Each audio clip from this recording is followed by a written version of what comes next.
যত কিছুই বলো মামা, এ দেশে থেকে পড়াশোনা করে কোনো লাভ নাই। তোমার দিন শেষে বেকার থাকতে হইব। তুই বেকার থাক, আমি বিদেশে সেটেল হয়ে যাই। বিদেশে চলে যাচ্ছিস? Yeah baby. কবে কবে? রিসেন্টলি। রিসেন্টলি কবে মামা? ভেরি সুন, মানে খুব শীঘ্রই। মামা বিলটা আমার নামে খাতায় লিখে রাখো, কানাডা গিয়ে তোমাকে ডলারে পরিশোধ করে দেবো। তাহলে কোন দেশে যাচ্ছিস মামা? তোর কি মাথায় কিছু নাই?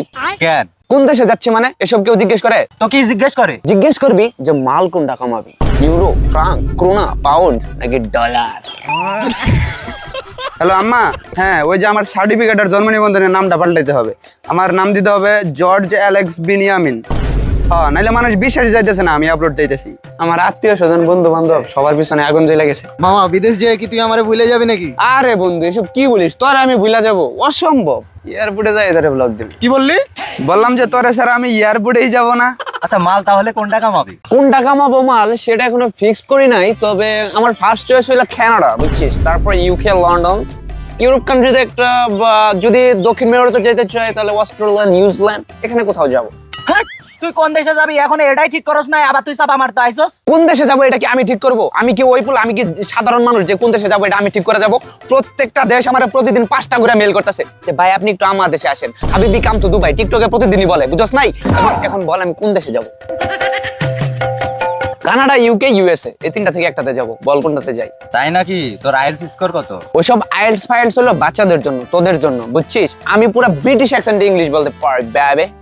কি কস? কেমনে শিখলি? কবে শিখলি? কেমনে আবার? আমি তো প্রতিদিন রাতে ইংলিশ মুভি দেখি ক্লাস 9 থেকে, ইংলিশ ওয়েব সিরিজ। তুই বলতো হ্যালো। হ্যালো। হ্যালো না, এটা ব্রিটিশ অ্যাকসেন্ট হবে এলো। হ্যালো? এলো না, এলো, এলো রবার্ট, এভাবে তুই যে এত চাপাবাজি করছিস, তোর তো পাসপোর্টই নাই। হয়ে যাবে। তোর কি কি ডকুমেন্টস আছে বলতো? এসব আমার দেখার বিষয় না, হয়ে যাবে। তোর বাপের ব্যাংক ব্যালেন্স আছে? কত ব্যাংক ব্যালেন্স লাগে জানোস তুই? হয়ে যাবে ব্রো, এসব আমার দেখার বিষয় না। তো এসব কে দেখবে? এসব আমার এজেন্সি দেখবে, student hub. Student hub? Yeah baby, student hub. তুই কোন দেশে যেতে চাস? কানাডা যেতে চাস, ইউএসএ যেতে চাস, ইউরোপ কান্ট্রিতে যেতে চাস, অস্ট্রেলিয়া যেতে চাস? ওরা সব দেশ নিয়ে কাজ করে। আচ্ছা কথা ওইটা না, কথা হইলো ওরা ব্যাংক সাপোর্ট দিবে? ও ইয়া বেবি, শুধু ব্যাংক সাপোর্ট না, ডকুমেন্ট সাপোর্টও দিবে। মামা আর কি? আর হলো কোনো ফাইল ওপেনিং ফি নাই, কোনো অ্যাপ্লিকেশন ফি নাই, কোনো সার্ভিস চার্জ নাই। The main thing is tuition fee after visa, মানে তুই ভিসা হাতে পাওয়ার পরে ওদের টিউশন ফি দিবি। আমিও বিদেশ চলে যাব। চলে যা, স্টুডেন্ট হাবের মাধ্যমে গেলে প্রথম মাসের অ্যাকোমোডেশন একদম ফ্রি, 100% ফ্রি। কমেন্ট বক্সে সবকিছু লিংক দিয়ে দিতেছি। এই যে বাইরে বের হলেই দেখি কাকুরা লঙ্গি বেরা করতেছে, এটা কোনো পরিবেশ হলো? তোরা লঙ্গি কেন পরবি? তোরা 3 পিস লম্বা লম্বা স্যুট পরবি, কালো কালো স্যুট পরবি, মোটা মোটা কালো জ্যাকেট পরবি, কত সুন্দর লাগবে, তাই না? মামা এটা বাংলাদেশ, আর বাংলাদেশে অধিকাংশ সময় গরমকাল থাকে। এই জন্যই তো আমি অ্যাব্রোড যাওয়ার সিদ্ধান্ত নিছি। আমার স্কিন এই লোকাল হিট সহ্য করতে পারে না। আমার দরকার হলো ইউরোপে মাইনাসের টেম্পারেচার। মামা জানোস, ইনস্টাগ্রামে আমার কয়েকটা মেয়ে অলরেডি মেসেজ রিকোয়েস্ট দিয়ে রাখছে।